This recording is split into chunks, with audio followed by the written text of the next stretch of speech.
Okay, want to grab your seats. Welcome anybody new that came in to Conscious Contact Speaker Group of Doylestown. My name's Ron. I'm an alcoholic. Just so you know, Chris is going to come up here. I think he's going to do 2 and 3. Then we'll go downstairs. We'll have some lunch. And anywhere during that time, if you came in new, you missed the basket, be mindful. See, I think Eric's over there, or Daryl. Anybody will help you relieve you of your money if you feel compelled. We're really good at that here. Oh, be mindful of cell phones. Bothers the taper. I don't know. Anyway, here's Chris. He's going to come up in a minute. Welcome, Chris.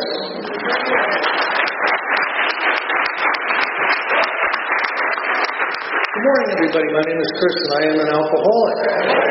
It's really good to be here. Ron, thanks for spearheading this whole thing. It's such a pleasure to do these things with my friend Chris. This is what I believe happened. This is a theory that I have, and you look back at the history of Alcoholics Anonymous. You look back to the early days, and what AA was a program of recovery and a support fellowship built up around the taking of these spiritual exercises, these steps.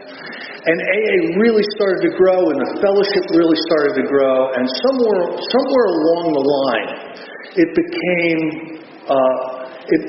a fellowship of sobriety with a support program that you could engage in or not engage in. And it became absolutely fine to languish in the back row, not being held accountable to working the steps.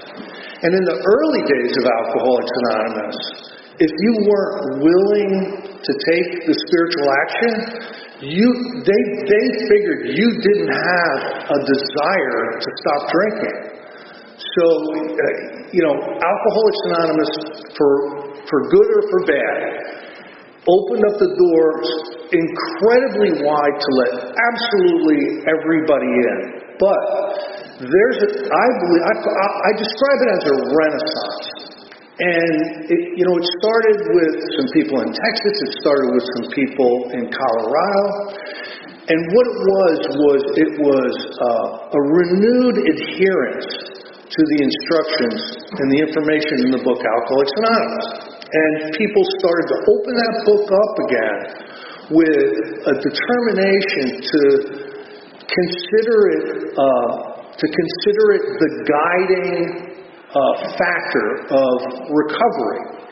And I've got to tell you, there's no one that's been more influential in the world today getting back to that than Chris. Chris has been tireless over the last 20-some years. And, we all really owe him a debt of gratitude for doing that. Now, just quickly for me to qualify so that you know I'm speaking, from experience, I just want to briefly tell you what my first step truth is. Chris did a great job of describing it. My first step truth is this. From almost the beginning, it was very rare that when I started drinking alcohol, I didn't continue drinking alcohol. But it got worse over the years. And toward the last 5 years of my drinking or so, I knew that when I had a drink, clear my schedule, because I'm going in, I don't need any appointments. I don't need, you coming over and asking me to help you with your car or any of that crap. When I started drinking, I was going all in. And it was almost an unconscious thing for me. And it got to the point where I became very, very isolated because of that. I needed to be in a safe space to do my drinking. I know there's a lot of bar drinkers, and all of our experiences are different. We need to be asking ourselves the same questions, but our experiences are different. But what happened with me was I became very, very protective of my drinking. And if you got in my way, or you brought it to my attention, or you interrupted it or interfered with it, you were out. So my world got smaller and smaller and smaller, and I ended up the last 4 years or so of my drinking in a room in my mother's house, upstairs, by myself. And it was a very lonely, dark, decadent kind of existence. But that's where alcoholism brought me. So when I picked up a drink, that drink would ask for the second drink. The second drink would insist on the third would demand the fourth. The more alcohol in my body, the more my body wanted alcohol. Now that separates me from non-alcoholics. I would pass out. I would be sitting in my chair at my desk, and I'd pass out and I'd hit the floor. And when I came to, I would get up, and there would be a ginormous, because I drank out of these 30-ounce glasses, there would be a giant bourbon and Coke that I just poured. Like I just poured it 2 seconds before I passed out. Now what is that? That's the allergy. That's the craving. And that's my truth. That's how it manifested in me. But the tricky thing with me, the thing that I didn't get for years and years and years, was the obsession of the mind. Here's a typical day in my life. I'd come to where in the clothes I'd passed out in the night before, and I'd stagger up, because I got to go to work. And I'd stagger into the bathroom, and my hair would be sticking straight up, and I'd throw some water on my face. I'd do a couple of vomiting calisthenics, and I'd stagger out to my $100 car and go off to my terrible job. And I've got to tell you, that whole time I am shattered, because we lie to ourselves a lot of times. When I've got a hangover. Well, no, what I had was alcohol poisoning. I put enough alcohol in my body that my body was poisoned by it, and I'm suffering from those effects. Because I was like 130 pounds soaking wet, and I would drink at least a fifth, sometimes a quart of hard liquor on a work night, So I'd be driving to work, and I'd be swearing to God, today's the day. I never want to feel like this again. And if you would have wrapped a lie detector around my wrist and asked me, Chris, are you going to quit drinking today? I'd say, yes, today is the day. I meant it with everything I had. The polygraph guy would go, you can put money on this guy. This guy's going to quit drinking today. This machine is saying he's telling the truth, because I meant it. I'd get a sandwich down around lunchtime.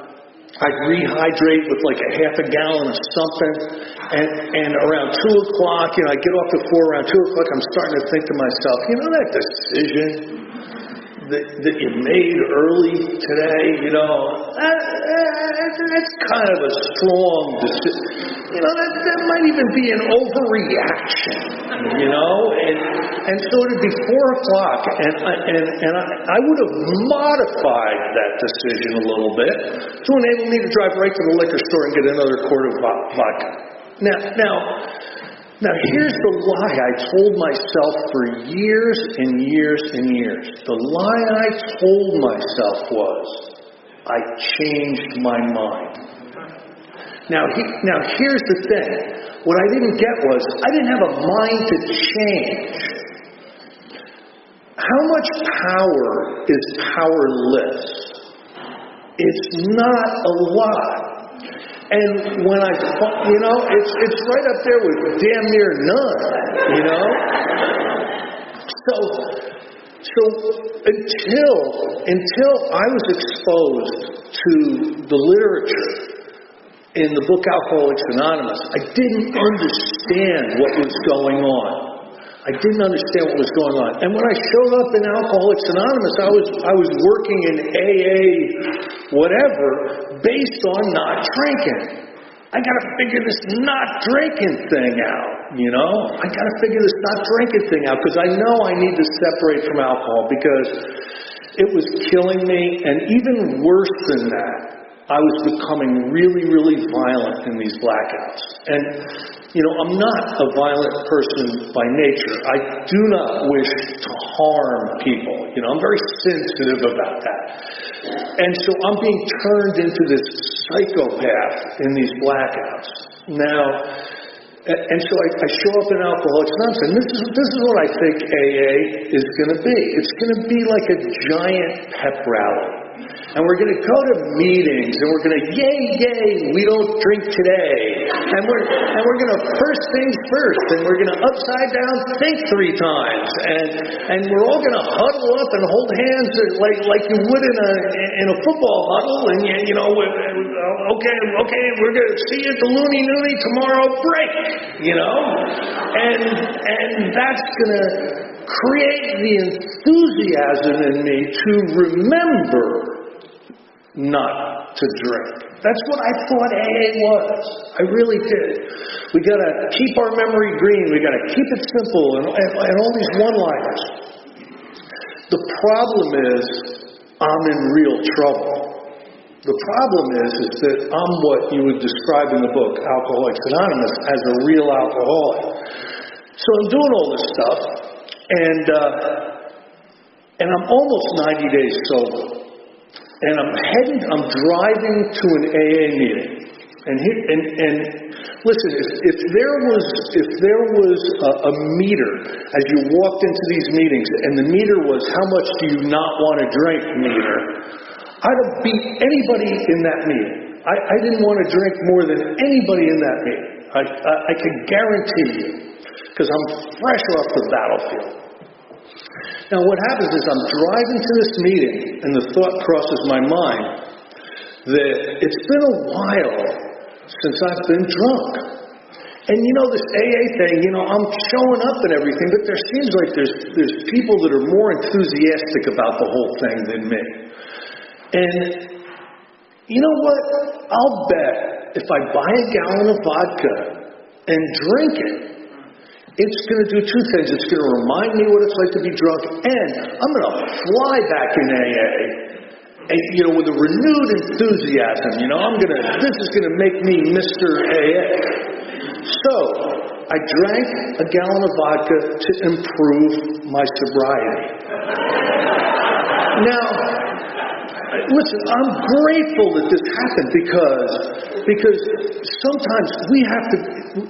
The truth has to be smashed home on us sometimes about what the obsession of the mind is, about just how much trouble we're really in. And I learned from that alcohol doesn't care if we don't want to drink it. Alcohol doesn't care what kind of things are going to happen if we drink it again.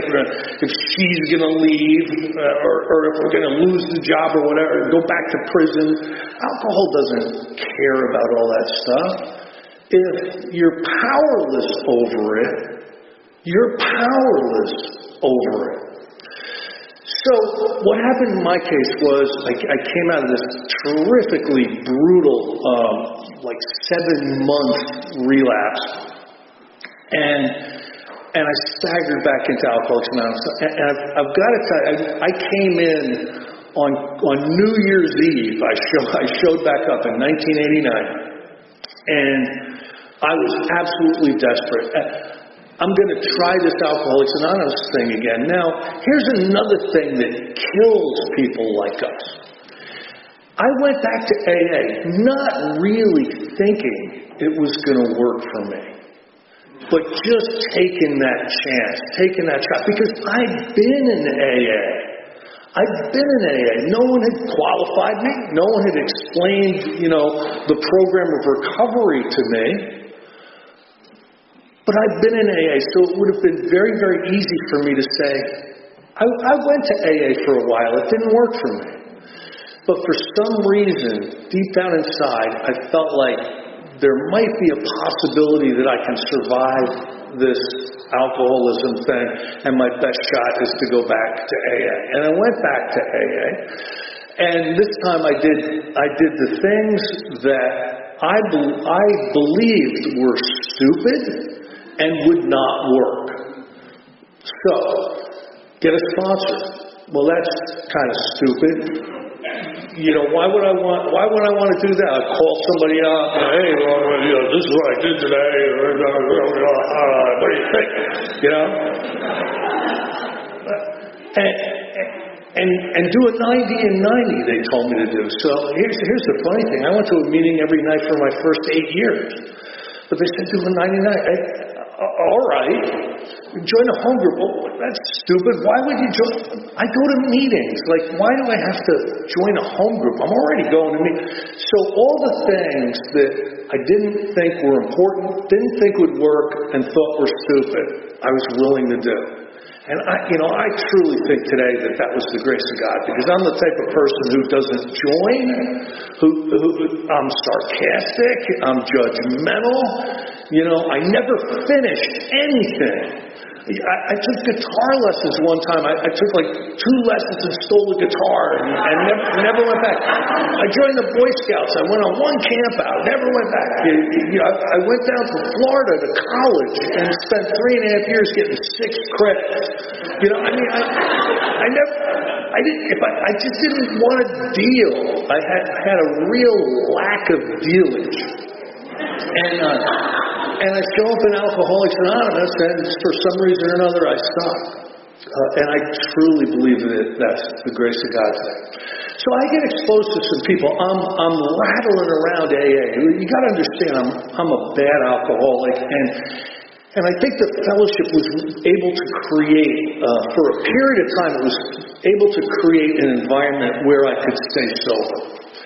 Because I was going to so many meetings, and I did get a sponsor, and I was saying yes, and I was a treasurer over here, and I was a secretary over there, and I was just taking people out to the diner. I was really busy with fellowship stuff, and I believe that created an environment for a period of time where I could stay sober until I was exposed to some people who had working experience with the 12 steps.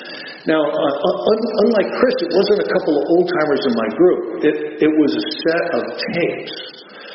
It would have been really unusual in the late 80s, early 90s, in the AA area that I was in, for someone to say, I'll be your sponsor and come over my house and we'll open the big book and we'll start working the steps. Unheard of in my area at that point in time. So what happened was a friend of mine, Radio Shack Mike, hands me 8 90-minute tapes.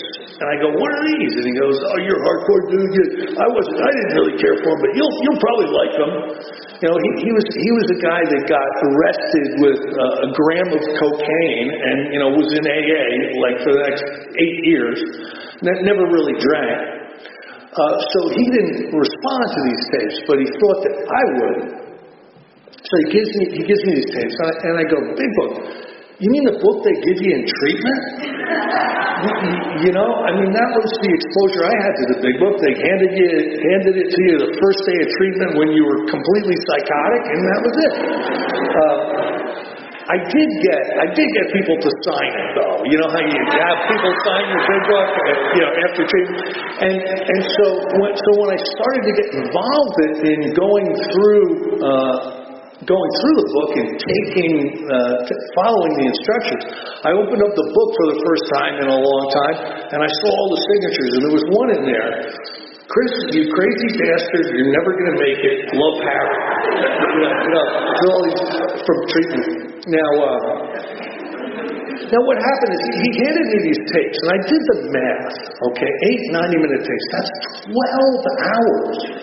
I go, well, who's doing the workshop? He goes, it's a couple of guys from Arkansas. I go, Arkansas? I'm thinking, 12 hours? The book, Alcoholics Anonymous, from Arkansas? But the guy goes, no, trust me, you'll like it. Promise me you'll listen to him. And I did. And here's the thing. What Joe and Charlie said to me, what I heard, because I was sensitive, what I heard was, Chris, you're fellowshipping like a maniac. You're all over the fellowship. But if you're not taking the instructions from the book Alcoholics Anonymous, you do not have an AA program. Because that's what an AA program is. So when you drink, please don't go out and spread any rumors that Alcoholics Anonymous doesn't work, because you never worked it. Now, when I heard this, I was upset with it, because it really bothered me, because people are patting me on the head, because I'm in a million meetings, I'm saying yes, I'm sharing this, and running around there. And what these guys from Arkansas said was, I don't have a clue. And neither does anybody else in your meetings, and neither does your sponsor. And this was really difficult for me to internalize. My first reaction was, well, maybe that's how they do it in Arkansas, but in New Jersey we share, I was upset. So here's what happened. Here's what happened to me. I met a young lady in AA. You know how that is. Oh, you should have seen my sponsor's face when I shared with him. He's like, no, my phone will never stop. I thought he'd be happy for me. And I learned very, very quickly, 2 ding-a-lings don't make a bell. That relationship exploded like a Hindenburg going down, Now, I also got laid off from my job. This is all like in a 1-week period. I also got laid off my job, and that was kind of rough. And then I started to get letters from Florida with, you open it up and it says something about fleeing to avoid prosecution, Florida got too much for me, so I just kind of said, see you later, Florida guy. Court dates and community service, all this stuff, I just left. And all this hit me at once. Now, there's a line in the book, Alcoholics Anonymous, that basically says there are going to be trials, there are going to be low spots ahead. If your spiritual house is not in order, if you're not applying enough spiritual principles in your life, you're not going to be able to get through that period of time. So really what happened with me was I got to such an emotional state that it describes it in our book as pitiful and incomprehensible demoralization. And understand that we alcoholics are very, very sensitive people. So, I believe that pitiful and incomprehensible demoralization is very, very dangerous for us. The experience of suicide with alcoholics is off the charts, because we get to that place where we cannot imagine life the way it is. We cannot imagine a life of recovery. We can't imagine not ever having alcohol. And it just looks like we're closed in and there's no way to go. And I'm right there. And I remember going over to my sponsor's house, and I couldn't even talk. I was so emotionally upset that I knocked on the door. I never did that. He opens the door, Chris? And I was like, oh, I couldn't even tell you, just come on in, make some coffee. Now what he offered me was good fellowship stuff. Go to a meeting. Good, strong fellowship stuff. And like Chris was saying, these people, nobody's out there trying to hurt us. They're giving us the best they got.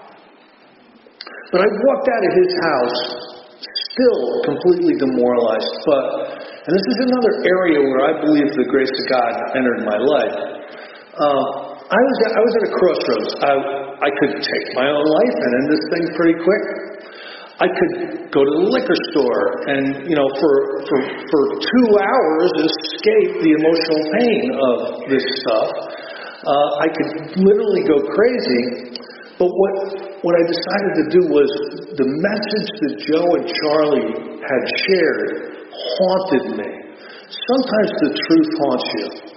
And it says in one of the chapters of the book, if you've disturbed someone about their alcoholism, this is all to the good. And Joe and Charlie had disturbed me.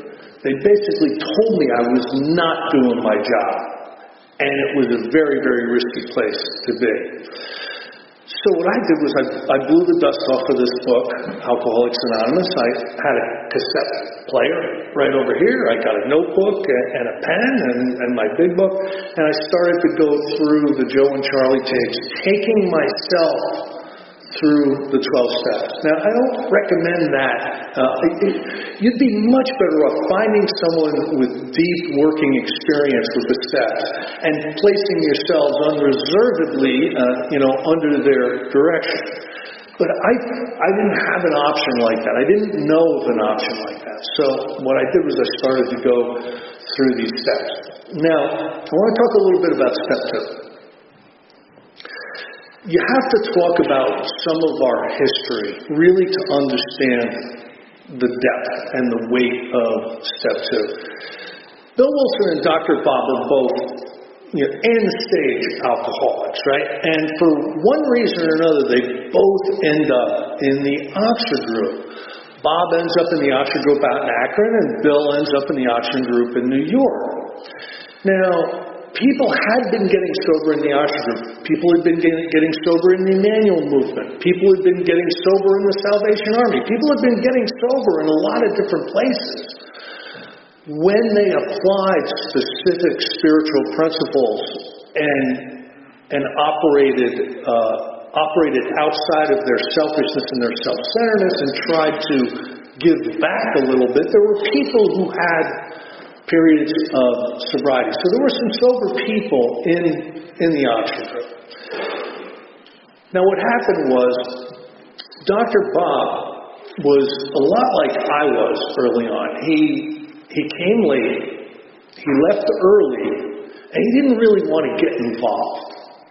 Anybody sponsor in here? Does that sound familiar?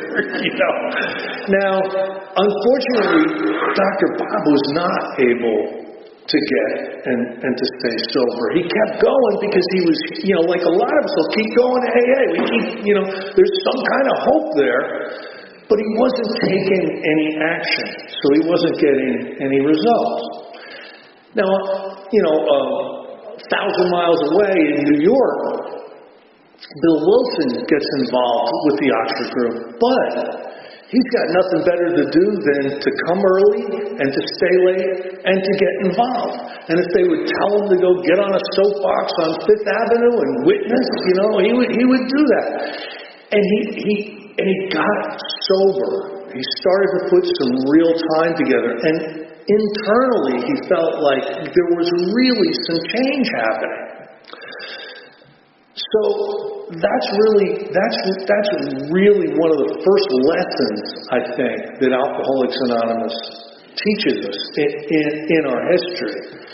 It's not the people that want it. It really isn't. It's the people that do it. So being powerless over alcohol, the solution to that would need to be power. If I'm powerless over alcohol, if I don't find some type of power, I'm going to continue to drink. The obsession of the mind is going to continue to take me out. I need to find something very, very significant that's going to keep me separated from, safe and protected from alcohol. What the early AAs found was, by applying these spiritual principles that they learned in the Oxford group, if they actually did them, what would happen is they would gain access to a power that would keep them safe and protected. And they called this power God. That was a religious organization. People were, Christian proponents and all that. So they had a particular perspective about what they called this power. Bill Wilson later on really opened that up and expanded that concept of power. And if you pay attention to some of the terminology in the book Alcoholics Anonymous, it's very progressive, very broad, roomy, and all-inclusive descriptions of what God is. A power greater than ourselves. The great director, the great reality, Father of light. you start to see a very inclusive vision of this power. And I think that was very, very wise early on, and not to keep it religious or within a certain parameter, to really enable all of us to be able to develop our own personal connection to and relationship with this power. So in step 2, I have to start to come to believe that there's a power greater than myself that's going to restore me to sanity. What kind of sanity? Well, don't you think it's insane to swear off alcohol in the morning and be at the liquor store that afternoon? That's pretty damn insane. There's a lot of other things that I could pack in there, but that's the main insanity that I need to be restored from. So in step 2, I need to start to come to believe. I need to start to lay aside my prejudice. I have to start to become open-minded on these spiritual concepts and this spiritual direction. Now, Bill understood when the big book was being put together that this is going to be difficult for us. We're going to need to go on the way we've been going on, blotting out the intolerable situation as best we can, until the bitter end, or accept spiritual help. And we're like, what's that bitter end look like? Again, I need some more information on that bitter end, before I make it. So he knows this is very, very difficult for us to accept this spiritual help because we've been so damaged by alcoholism. Now in step 3, there's a body of work between page 60 and 63 that is so important. Every year, those pages have become more meaningful to me and more important for me to look at. Because in those pages, it describes how I have separated myself from you, how I've separated myself from God, and how I've placed myself in a position to be all by myself with alcohol. And it talks about how selfishness and self-centeredness is the root of really what the problem is. It's funny, it doesn't say bourbon is the root of your problems. Let's remove bourbon and everything is going to be fine.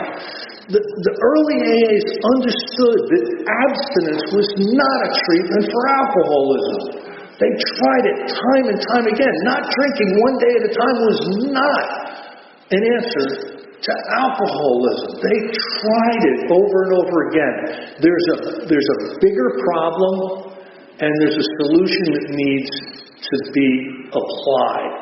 And they start by asking us to look at our selfishness and our self-centeredness. Now, it also says sometimes we're so selfish we don't even think we're selfish. That's selfish, Listen, folks, I go to a Monday night beginners meeting over in New Jersey, and it's a great meeting. I love this meeting. There's 120 people there, and 70 of them are under 90 days.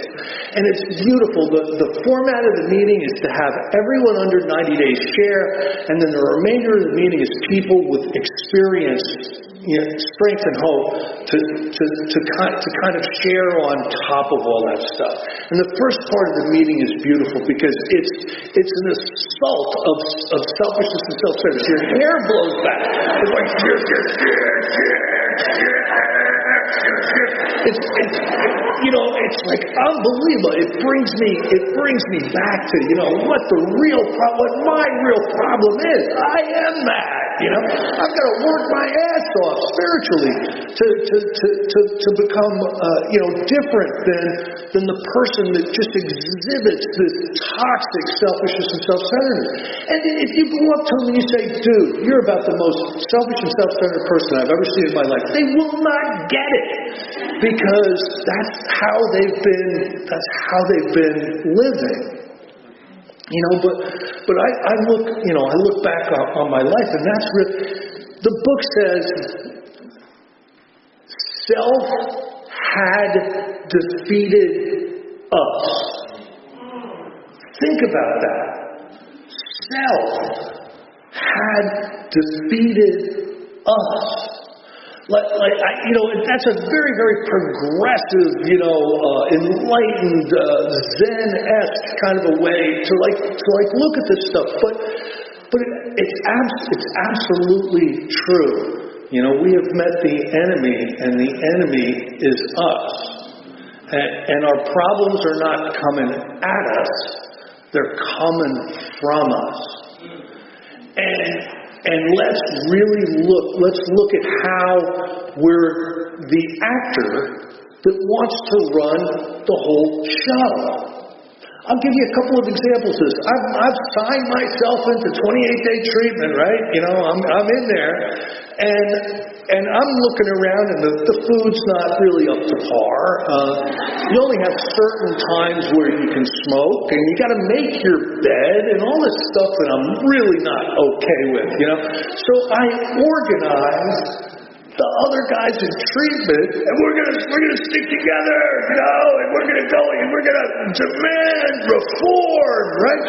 And literally, I organize all these treatment people, and we march down to the nurses' station with our demands, and they just laugh at us.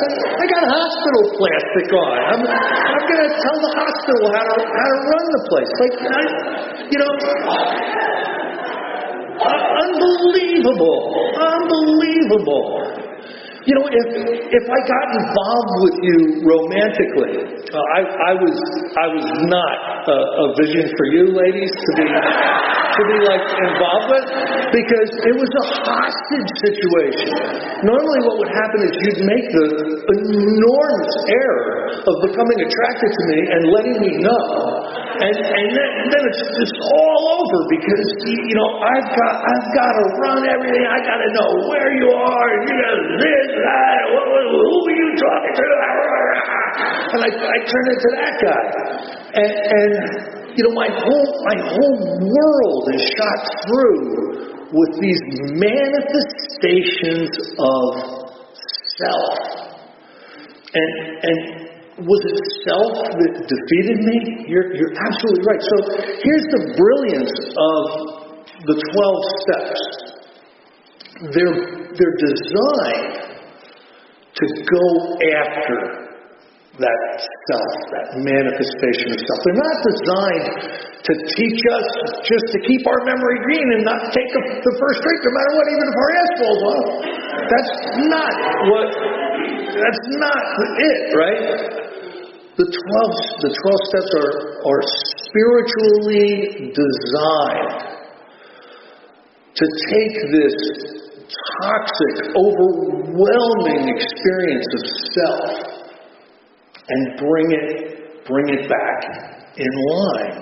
And in the third step, I really have to look at this. Look at this selfishness before I make a decision. The third step prayer. The third step prayer is what I would describe as an affirmation prayer. What an affirmation prayer is you've already come to the conclusion. You've already decided on, and your prayer is acknowledging that. So it's an affirmation prayer. So when I say the third step prayer, I need to, at a very, very deep level, understand just how much trouble I'm in with this selfishness. Now there was a great speaker. I had an opportunity. I found this tape somewhere, and there was this wonderful speaker out of California. His name was Chuck C. And why this guy was cool was up until the point Chuck shows up on the scene, most of the speaker meetings were drunk-a-logs. Like, yeah, I drank. And there'd be a little bit of, I got sober, and my life is good. But for the most part, when you went to a speaker meeting, you would hear somebody's story. He kind of flipped the script a little bit, and I think he decided, I'm going to do spiritual talks, and people really responded to these talks. And in 1945, he did a talk that was fully cut cloth. I could not believe how good this talk was. It was the first talk that had ever been recorded of this guy. So, there are some enlightened people out there, I think, as far as, what the problem is and what the solution is. But he did something in one of his workshops that I found incredibly profound. And it was this. He had a whiteboard. I'm not going to scratch over issue man. I really don't want to do that. That would be disrespectful. But just pretend for a minute. He would draw a giant circle. Okay, a big, huge circle. And then he would say, okay, inside that circle is the entire universe, all the people, all the planets, all the galaxies, everything that exists is within this circle. And then he would draw a little dot right outside the circle and say, that's you. And isn't it, I had become so separated from everyone and everything. I had become so alone because of the toxic expression of this selfishness that I felt outside the circle. I believe the steps are designed to bring us back into that circle, to put us back in unity, to put us back in connection with God, to our fellow man, to ourselves. Now, this is an overgeneralization, and it's mostly accurate. But think about the steps this way. Step 1, me. Step 2, God. Step 3, you. Steps 4 and 5, me. 6 and 7, God. 8 and 9, you. Step 10, me. Step 11, God. Step 12, you. Think about that.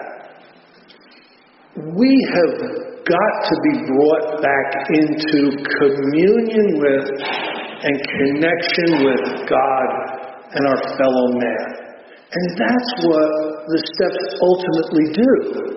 What happens when the steps ultimately do that? This toxic expression of selfishness and self-centeredness gets reduced. Our character defects get removed. Hopefully we get to some kind of humility and we start to become disciplined with the practice of these steps and develop a compassion and a service ethic. Hopefully all of that happens. And I believe I drank.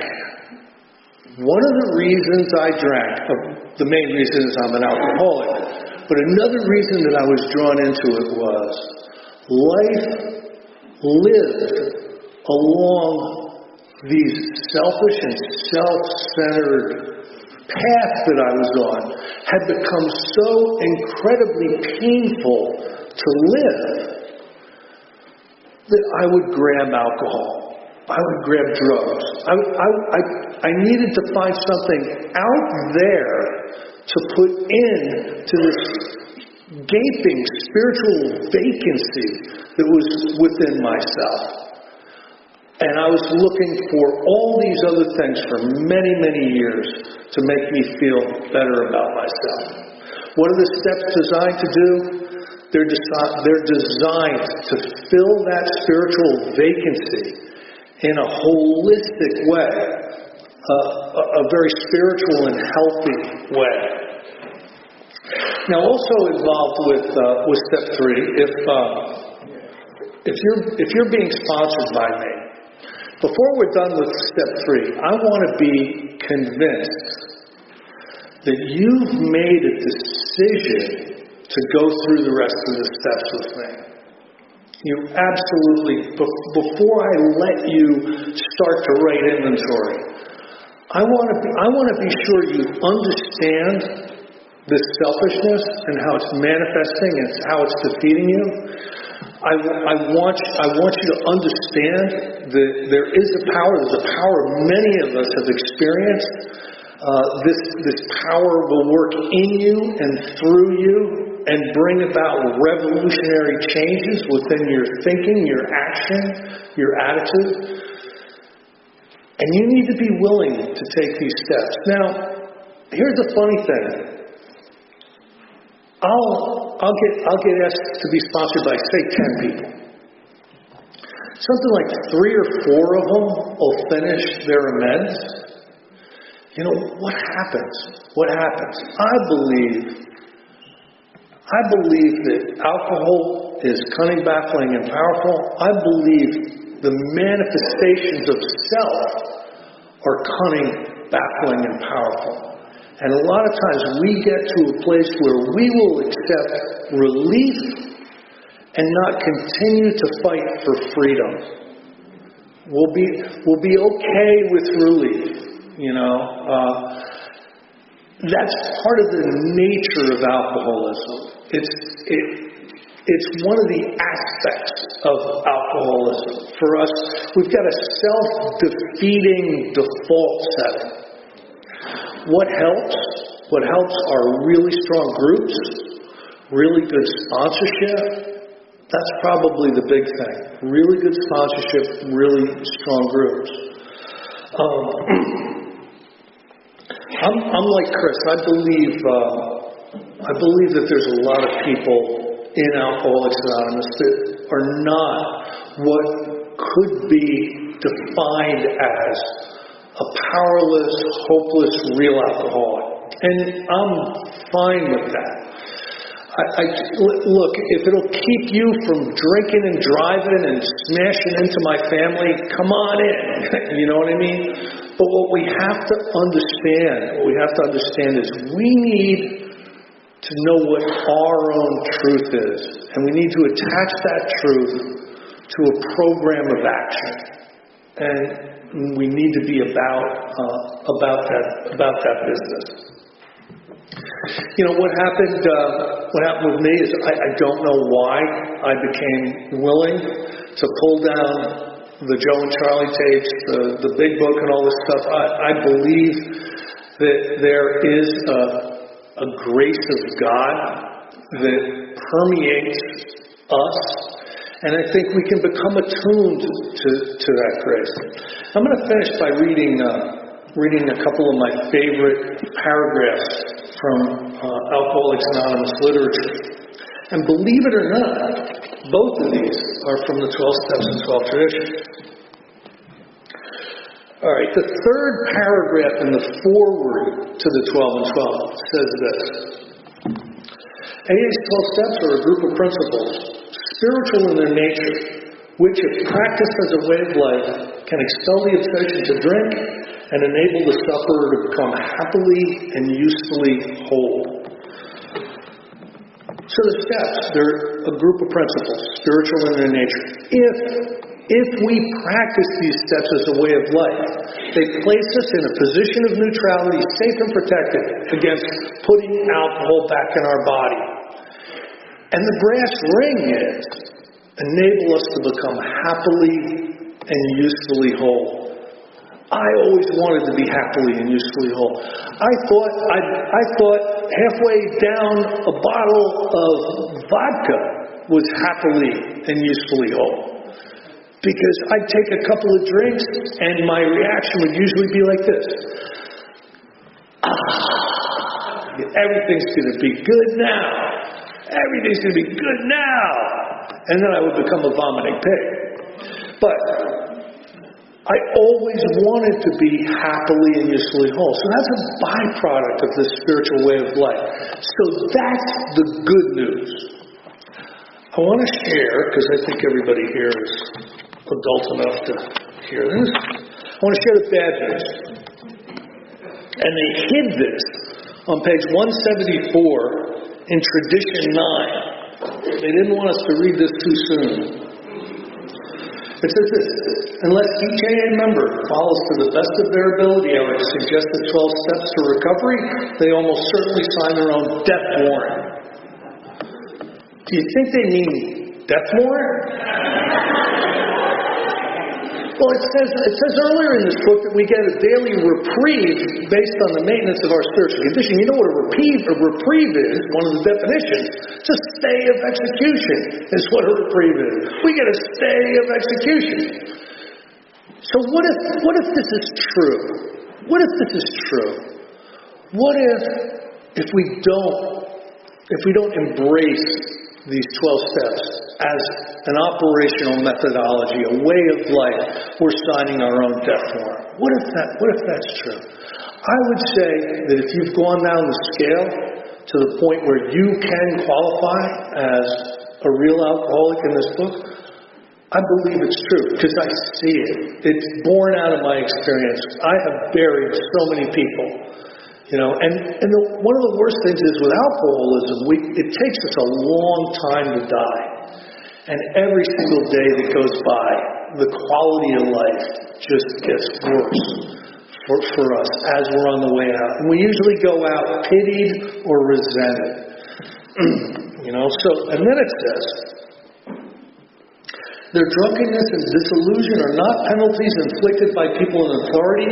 They result from their personal disobedience to spiritual principles. Why do we drink again, folks? Is it possible it's because of our personal disobedience to spiritual principles? Don't you know deep down inside that's true? That we have to come in here and we have to make the best attempt we can make. We have to make the best attempt we can make. And with that, I think I'm done. Thanks.